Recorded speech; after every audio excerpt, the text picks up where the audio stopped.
எல்லோருக்கும் வணக்கம். முதலில் என்னுடைய இதயம் கனிந்த ஆங்கில புத்தாண்டு நல்வாழ்த்துக்கள். நேற்றோடு திருக்குறள் அதனுடைய முதல் அதிகாரம் கடவுள் வாழ்த்து நிறைவு செய்திருக்கிறோம்.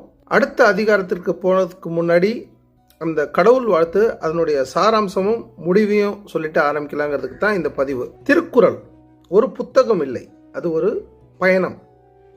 இந்த பயணத்துடைய முதல் அதிகாரம் தான் இந்த கடவுள் வாழ்த்து. கடவுள் வாழ்த்தை பொறுத்த வரைக்கும் வள்ளுவர் இங்கே எந்த ஒரு மதத்தையும் அறிமுகப்படுத்தலை, எந்த ஒரு உருவத்தையும் அறிமுகப்படுத்தலை, வானத்தை பார்த்து பயப்படுங்கன்னு சொல்லலை.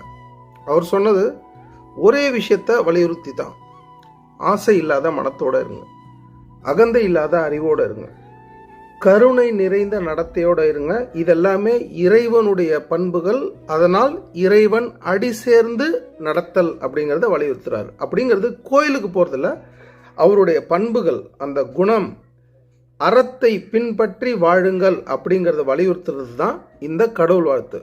அதனால தான் திருக்குறளை நாம் எந்த ஒரு மத நூலோட சொல்ல முடியாது, இது இந்த மதத்துக்கானது, இந்த மொழிக்கானது அப்படிங்கிறது கிடையாது. எந்த மொழி, எந்த மதம், எந்த நாடாக இருந்தாலும் எல்லாருக்குமே திருக்குறள் பொருந்தும். அப்போது கடவுளை போற்றிய பிறகு அதோடு அவர் முடிக்கல. அடுத்த அதிகாரம் அவர் மழைக்காக தொடங்குறார்.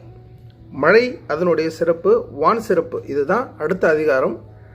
அடுத்த அதிகாரத்தில் நாம் வான் சிறப்பு, மழையின் சிறப்புகளை பற்றி பார்ப்போம்.